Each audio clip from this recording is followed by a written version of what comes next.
un solo nombre que los cielos claman, con la creación cantamos Yeshua.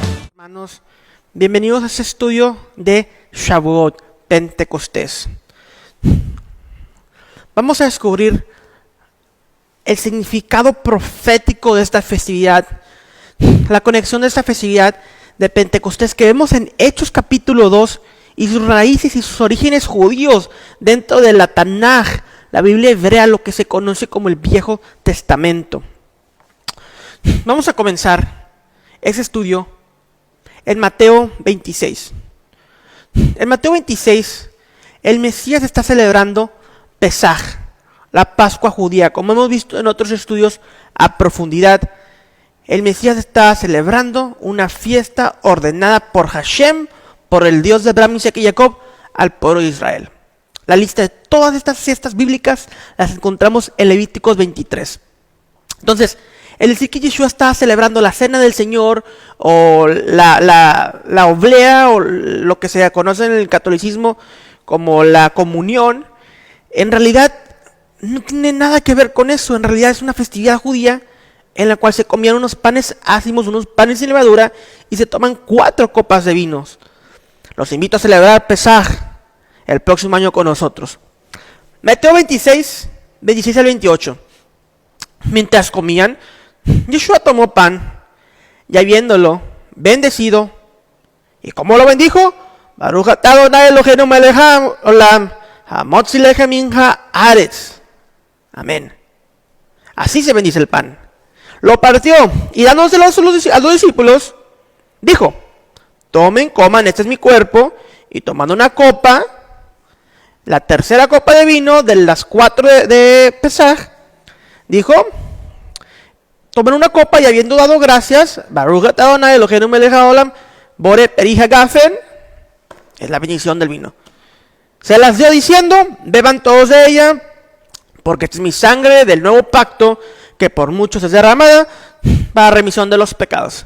Esta es mi sangre, este es mi cuerpo del nuevo pacto. El nuevo pacto en hebreo es Brit, pacto, Hadashah, nuevo. Entonces Yeshua aquí está dándole un significado profético a estas palabras. Este es el nuevo pacto de mi sangre, de mi cuerpo. Las hemos escuchado por años, las hemos escuchado desde nuestra infancia tal vez.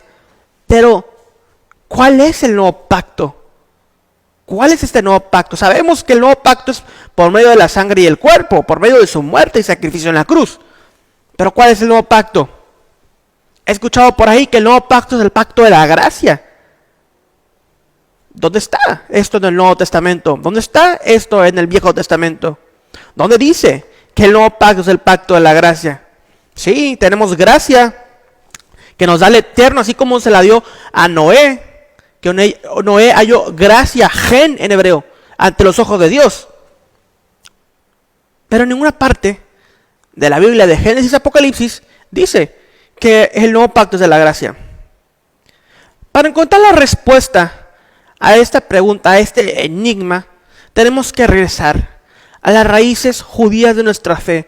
Tenemos que voltear al principio del libro. Si a ustedes les doy un libro y les digo, lean el último capítulo, no van a entender los personajes, no van a entender el escenario, no van a entender los conflictos, porque es el final del libro. Y la introducción y el conflicto y todo se va desarrollando desde el principio del libro y cómo va progresando el texto. Lo mismo pasa en la escritura. Necesitamos leer el principio del libro para comprender el final del libro. Incluso Apocalipsis es una amalgama, es una mezcla de lo que ya está escrito en el Viejo Testamento y en el Nuevo Testamento. Por eso es necesario el debido estudio de las escrituras de Génesis a Apocalipsis, entendiendo la historia y la cultura, su contexto original a través de los sabios del judaísmo. Vámonos a Éxodo, Shemot en hebreo, capítulo 24, versículos del 1 al 9. Dijo Hashem a Moisés: sube ante Hashem. Aquí hay algo mucho más profundo. Tocaremos en otro estudio. tú, Aarón, Nadab y Abiú, y 70 de los ancianos de Israel, y se inclinarán desde lejos. Pero Moisés solo se acercará a Hashem, y ellos no se acerquen, ni suba el pueblo con él.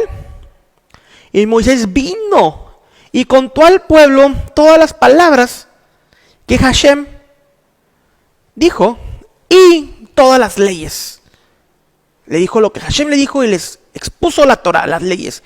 Y todo el pueblo respondió a una sola voz y dijo: haremos todas las palabras que Hashem, nuestro Dios, ha dicho. Y Moisés escribió todas estas palabras de Hashem, y levantándose de mañana edificó un altar al pie del monte, y 12 columnas según las 12 tribus de Israel. Envió jóvenes de los hijos de Israel, los cuales ofrecieron holocaustos y becerros como sacrificios de paz a Hashem. Y Moisés tomó la mitad de la sangre de esos sacrificios y la puso en tazones, y esparció la mitad que sobró sobre el altar. La mitad la roció sobre el altar y la mitad de la sangre de los sacrificios sobre tazones. Y tomó el libro del pacto y lo leyó a oídos del pueblo, el cual dijo: haremos todas las cosas que Hashem ha dicho y obedeceremos. Entonces Moisés tomó la sangre que estaba en esos tazones, y la roció sobre el pueblo. Y dijo: he aquí la sangre del pacto que Hashem ha hecho con ustedes sobre todas esas cosas.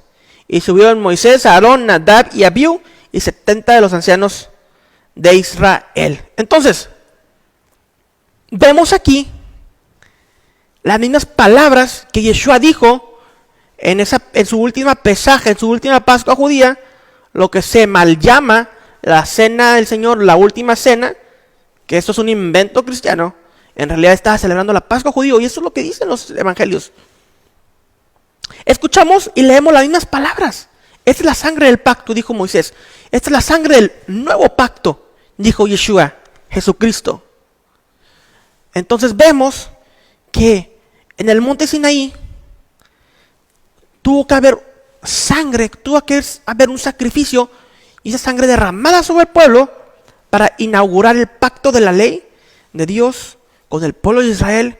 Es la Torah, los mandamientos del Eterno, los 613 mandamientos que se dio al pueblo de Israel. Ese es el primer pacto, el pacto de Sinaí.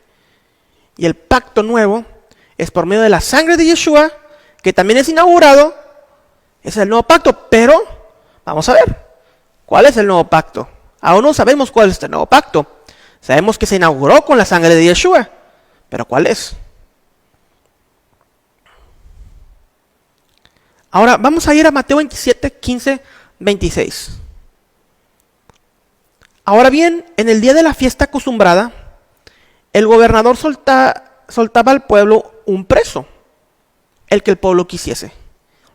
Y tenía entonces un preso famoso llamado Barrabás. Reunidos pues ellos, les dijo a Pilato: ¿a quién quieren que les suelte? ¿A Barrabás o a Yeshua? La palabra Barrabás, el nombre Barrabás, es una traducción del griega de el arameo Bar Abba. En arameo, Bar significa hijo y Abba significa padre. Continúa el evangelio y dice: ¿a quién quieres que suelte? ¿A Barrabás o Yeshua, llamado el Mesías? Porque sabía que por envidia le habían entregado. Y estando él sentado en el tribunal, su mujer le mandó a decir a Pilato: no tengas nada que ver con este justo, porque hoy he padecido mucho en sueños por causa de él. Hashem le había revelado a la esposa de Pilato quién era Yeshua, quién era esta persona, que era un justo, era un inocente, el cual estaba siendo enjuiciado. Continuó el evangelio. Pero los principales sacerdotes y los ancianos persuadieron a la multitud que pidiese a Barrabás y que fuese Yeshua muerto. Y respondiendo el gobernador le dijo: ¿a cuál de los dos quieres que lo suelte? Y ellos dijeron: a Barrabás. Pilato les dijo: ¿qué pues haré de Yeshua? llamado el Mesías, llamado el Cristo. Todos le dijeron, sea crucificado, y el gobernador les dijo, pues qué mal ha hecho. Pero ellos gritaban aún más diciendo, sea crucificado. Viendo Pilato que nada adelantaba, sino que se hacía más alboroto, tomó agua y se lavó las manos delante del pueblo diciendo, inocente soy yo de la sangre de este justo, de Yeshua de Nazaret. Él es justo, está diciendo Pilato. Allá ustedes. ¿Y qué respondió el pueblo? Su sangre, la sangre de Yeshua, sea sobre nosotros y sobre nuestros hijos. Entonces le soltó a Barrabás y habiendo azotado a Yeshua, le entregó para ser crucificado. Entonces, el pueblo de Israel dijo, su sangre sea sobre nosotros y sobre nuestros hijos. Usualmente, claro, en un sentido literal, lo que se conoce en el judaísmo como peshat, el entendimiento superficial, literal de lo que estamos leyendo, claro, se refiere a la culpa, que su culpa sea sobre nosotros. Pero hay un sentido espiritual aquí, más profundo de lo que usualmente hemos entendido. Si estamos hablando de la sangre que inaugura el pacto, de la sangre preciosa del Mesías, y estos líderes, sacerdotes del pueblo de Israel, lo cual estaba corrompido, el sacerdocio estaba corrompido. El sacerdocio era un puesto político en aquellos tiempos. Roma gobernaba sobre el imperio romano gobernaba sobre el pueblo de Israel y era algo totalmente político, sucio. Por eso muchos legítimos sacerdotes huyeron al desierto. Por eso vemos a Juan bautizando en el desierto, cerca de la comunidad de los esenios. Estas personas, esta secta judía, la cual escribió los rollos del mal muerto. Entonces el sacerdocio estaba corrompido, pero vemos estos líderes y sacerdocios que decían, su sangre sea sobre nosotros. La sangre del pacto sea sobre nosotros y nuestros hijos. Aquí hay algo en el sot oculto, algo profundo. Nos está diciendo que el pacto eventualmente regresará al pueblo de Israel y a sus hijos y a su descendencia. Estamos hablando de la sangre del pacto, de la sangre preciosa del Mesías, Yeshua, Jesús. Es una promesa profética que el pacto inicialmente es para el pueblo de Israel y el pacto también aplica para el pueblo de Israel, no como comúnmente nos lo han dicho en las iglesias. Ok, entonces ya sabemos la sangre del pacto. Ya conocemos cuál es la sangre que comienza e inaugura el pacto. Y estamos hablando de la festividad de Shavuot, de Pentecostés. ¿Cuál es la conexión entre estos dos? La sangre del pacto, las tablas de la ley de Moisés. Para entender esto, vamos a irnos de nuevo al principio. Vamos a entender qué es Shavuot. Shavuot es la palabra hebrea para Pentecostés, como dije al inicio. Y es una fiesta agricultural en la cual se ciega las primicias del trigo y se llevan al templo. Se llevan al templo como ofrenda al Dios de Abraham, Isaac y Jacob. Pero también en Éxodo 20, cuando se entrega la ley al pueblo de Israel, este fue el primer Pentecostés, el primer Shavuot. La fiesta de Shavuot, en la fiesta de Shavuot se celebra la entrega de la ley al pueblo de Israel. Existen 3 festividades en la Biblia hebrea, las cuales nos dicen que estamos ordenados, que el pueblo de Israel está ordenado a subir a Jerusalén en peregrinaje cada año. En hebreo, Shalosh Regalim, fiestas de peregrinaje. La primera es Pesaj, la Pascua judía. La segunda es Shavuot, Pentecostés. Y la tercera es Sukkot, la fiesta de los tabernáculos. En esas 3 festividades, el pueblo de Israel está ordenado y tiene una obligación de subir a Jerusalén a cumplir la festividad y los preceptos bíblicos de la ley de Moisés. Entonces, si los judíos estaban dispersados por todas las naciones del mundo, tenían un mandamiento de ir en estas fechas establecidas. Esto lo vemos en Éxodo 23, 14 al 17. Aquí están esas 3 festividades, las cuales Dios les ordena que vayan y peregrinen hacia allá. Romanos 11. Los escritos de Pablo han sido muy transgiversados, muy mal interpretados en nuestra época. Incluso el apóstol Pedro en una de sus epístolas dice que los escritos de Pablo son muy difíciles de comprender y los indoctos e inconstantes tuercen para su propia perdición. Debemos recordar que los escritos de Pablo fueron escritos después de la muerte y resurrección de Yeshua. Pablo conoció a un Jesús, un Yeshua resucitado, el cual se le reveló en Damasco y le cambió su vida a este judío fariseo. Pablo era un fariseo a los pies de Gamaliel. Gamaliel era uno de los grandes del pueblo judío de aquella época, nieto del rabino Gilel, el cual dictamina todas las leyes orales para el pueblo de Israel hasta el día de ahora.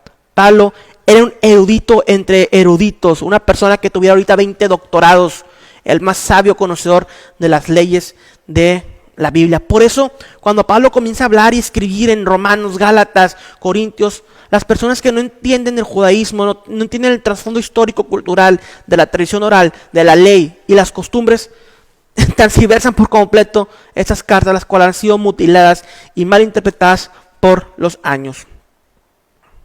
Vamos a Romanos 11. Vamos a hablar acerca del olivo. Vamos a enfocarnos en los versículos 13 al 20. En su casa les recomiendo leer todo el libro, leer el inicio del capítulo para tener un contexto, pero aquí se los explico. Romanos 11 del 13 al 20. Pero ustedes hablo, gentiles. A ustedes hablo, gentiles. Nos está hablando a nosotros Pablo. Porque si el excluirlos a los judíos, a ellos, es la reconciliación del mundo, vamos a detenernos y preguntarnos, ¿por qué Pablo está diciéndole a los gentiles que si los judíos, al no aceptar a Yeshua como el Mesías, a Jesús, es una reconciliación del mundo? ¿Por qué está diciendo Pablo esto? Si leemos la Biblia, debemos de entender que todos los pactos, las promesas, las bendiciones, la herencia, es para el pueblo de Israel, para los judíos. Los profetas profetizaron acerca de la venida del Mesías.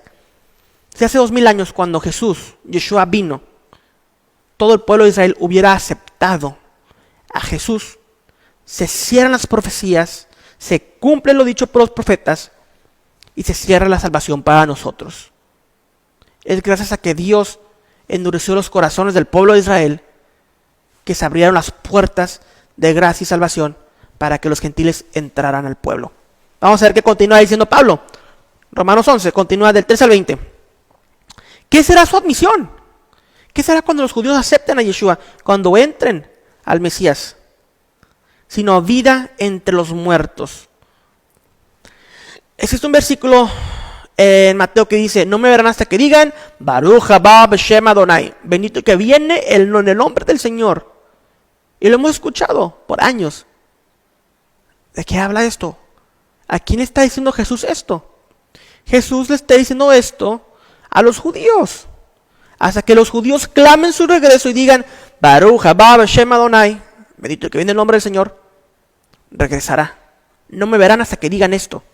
Hasta que ustedes clamen mi regreso, yo regresaré. Esto pasó con el rey David. Cuando el rey David estaba exiliado, muere Absalón, el pueblo le pide que regrese y dice David: no regresaré hasta que los príncipes de la tribu de Judá me envíen cartas.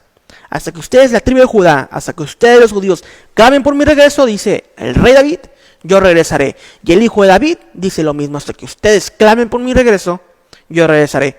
Y estamos viendo un constante crecimiento de judíos creyentes en Jesús. Estoy hablando de judíos de nacimiento, personas que son verdaderamente judías, no como todo ese movimiento de raíces hebreas en Latinoamérica o en Estados Unidos, los cuales son falsos judíos y están judaizando al pueblo cristiano. No estoy hablando de esas personas que traen su talit puesto y se pueden hablar palabras en hebreo, las cuales conocen solamente como 5 o 10, y están cautivando al mundo cristiano y lo están engañando y llevando a confusión. Esos son judíos falsos, están trayendo confusión, no estoy hablando de ellos. Estoy hablando del verdadero judío, nacido de madre judía, que no conocía a Jesús antes. Jesús se le transforma, se le revela y los transforma y se convierten en judíos mesiánicos, judíos creyentes en Yeshua, el Mesías. Sin dejar su judaísmo, sin convertirse al cristianismo, teniendo una fe auténtica como la fe bíblica que vemos en los escritos del Nuevo Testamento. Regresemos a Romanos. Pablo continúa y dice que cuando ellos lo acepten habrá vida entre los muertos. Cuando regrese el Mesías habrá una gran resurrección al sonido de la gran trompeta, como dice Pablo. Y si el primer pedazo de masa es santo, también es toda la masa. Y si la raíz es santa, también son las ramas. Las ramas son Israel, los judíos. Son santos, vienen de orígenes santos, de Abraham, Isaac y Jacob. Pero si alguna de las ramas fueron desgajadas, si algunos judíos fueron cortados, y tú siendo un olivo silvestre, tú siendo un gentil, fuiste injertado entre ellas, fuiste injertado al pueblo de Israel,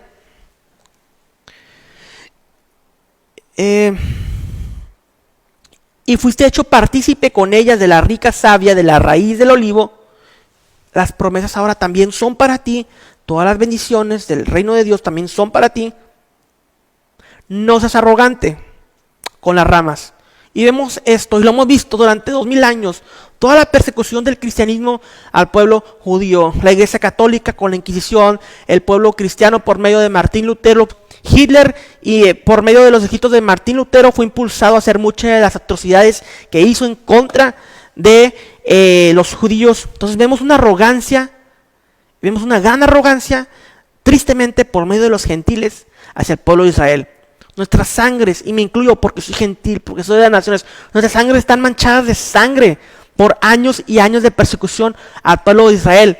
Decirles al pueblo de Israel, ustedes ya no son pueblo, ahora nosotros la iglesia somos pueblo. Es un gravísimo, gravísimo error. Eso nos lo dicen las escrituras y lo vamos a ver. Vamos a ver quién es la novia de Dios. Pero continuemos en Romanos. No seas arrogantes con las ramas. Pero si eres arrogante, recuerda que tú no eres el que sustenta la raíz, sino que la raíz es la que te sustenta a ti. Tú no sustentas a Israel, es el pueblo de Israel quien nos sustenta a nosotros. Dirás, entonces las ramas fueron cortadas para que yo fuera injertado. El pueblo de Israel fue desechado para que mi pueblo, la iglesia, ahora sea el pueblo elegido. Es un error. Es un error pensar esto. Las ramas fueron desgajadas, el judío fue cegado para que tú entraras al pacto. Esto fue lo que sucedió. Mas no fue cortado el pacto con Israel. Dice Pablo, muy cierto. Fueron desgajadas por su incredulidad, pero tú por la fe te mantienes firme.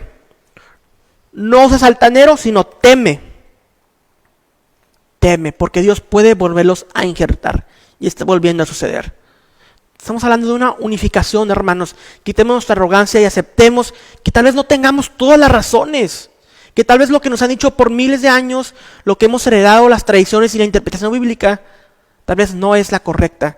Tal vez nos falta algo, lo cual es muchos gentiles están despertando y estamos llegando a la plenitud de los gentiles, a un entendimiento pleno del reino y conocimiento mesiánico del Eterno.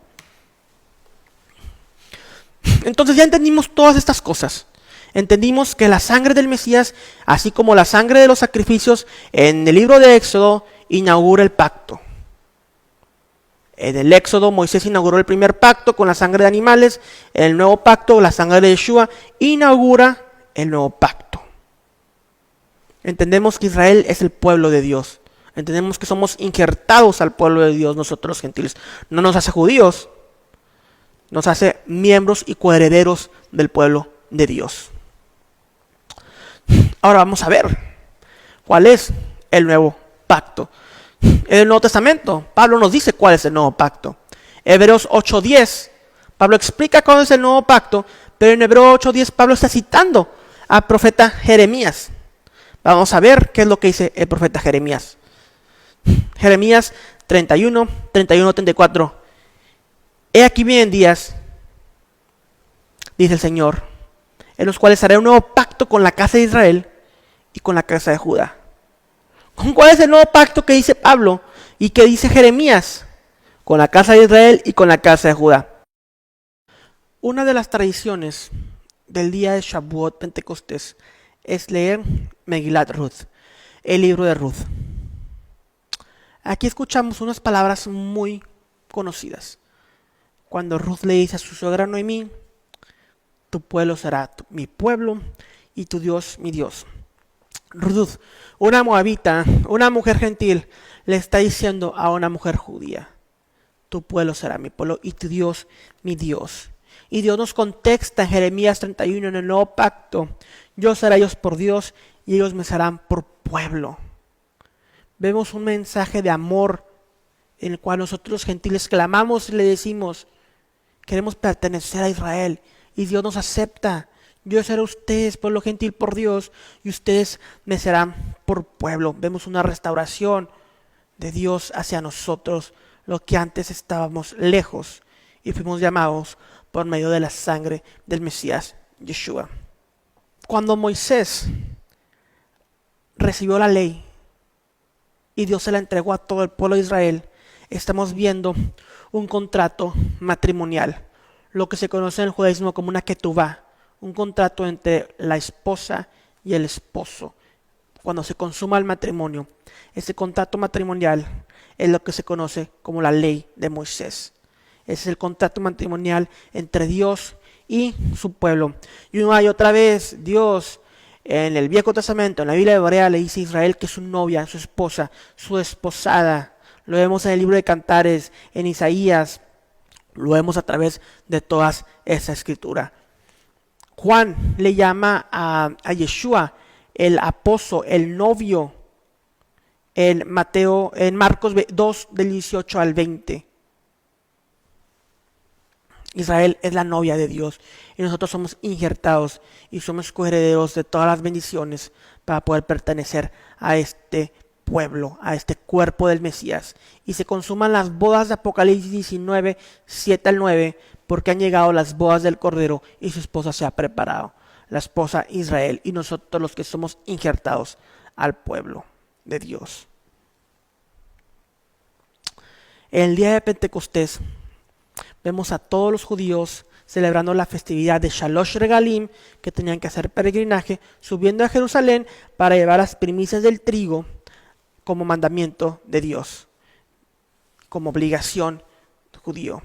Y vemos que viene un fuerte viento, una ráfaga de viento en Hechos 2, y se les aparecieron como lenguas de fuego a todas las personas, a todos los discípulos, y fueron llenos del Espíritu Santo y comenzaron a hablar en otras lenguas, según el Espíritu les da habilidad para expresarse. Esta palabra lenguas ha sido muy mal interpretada, pero lo que el griego nos dice que son idiomas, los cuales los discípulos pudieron hablar. Don de lenguas, donde hablar diferentes idiomas. Están todos unidos aquí en el día de Pentecostés. El Targum, una traducción del hebreo al arameo, dice, del Éxodo 20 al 18, la palabra que salió de la boca del santo, que su nombre sea bendecido, era como estrellas fugaces y relámpagos como llamas y antorchas de fuego. Estas llamas y antorchas de fuego en Éxodo 20, 18 se pusieron sobre las cabezas del pueblo judío en el monte Sinaí, a la base del monte Sinaí, cuando estaban recibiendo la ley. Debemos de entender que de Egipto salieron judíos y una multitud mixta de gente de todas las naciones, las cuales salieron de Egipto porque vieron las maravillas de Dios, los milagros de Dios, y aceptaron a Dios como su Señor. Tu pueblo será mi pueblo y tu Dios mi Dios, le dijo esta multitud mixta a Moisés y a Aarón y al pueblo de Israel. En el Talmud, Shabbat 88b, parte de la tradición judía, dice que de cada palabra que salió del santo bendito sea en el monte Sinaí, se dividió en 70 idiomas. 70 idiomas, los cuales cada uno de las personas que estaban ahí pudieron comprender. Entonces, esto de que se aparecieron lenguas de fuego y esto de los idiomas ya había ocurrido en el primer Pentecostés, en el primer Shavuot, y ocurrió en el Shavuot, en el Pentecostés de Hechos capítulo 2, cuando se derrama el Espíritu Santo y se cumple el nuevo pacto, se sella la ley en la mente y en los corazones de los discípulos. Hechos 2, 5 a 8 dice, habían judíos que moraban en Jerusalén, hombres piadosos procedentes de todas las naciones bajo el cielo, y nombra países. Estas personas venían en peregrinaje hacia Israel de todas partes de la tierra a cumplir este mandamiento. Entonces Pedro se levanta y les dice la promesa del Mesías: ustedes a quien han crucificado, lo clavaron en una cruz por manos de impíos y lo mataron, pero Dios lo resucitó, poniendo a fin la agonía de la muerte, puesto que no era posible que él quedara bajo el dominio de la muerte. Y se da un derramamiento del Espíritu y 3,000 personas creen en Yeshua y son bautizadas en el Mesías. Estas mismas 3,000 personas son las que vemos en el libro de Éxodo, que cuando pecaron por el becerro de oro fueron cortadas del pueblo. Las 3,000 personas nos conectan al Hechos capítulo 2 y ese Pentecostés con el primer Pentecostés en el monte Sinaí, y vemos una restauración del pacto, ya no en piedra, sino en las tablas de tu corazón. Shalom, bendiciones. Hay un solo nombre que los cielos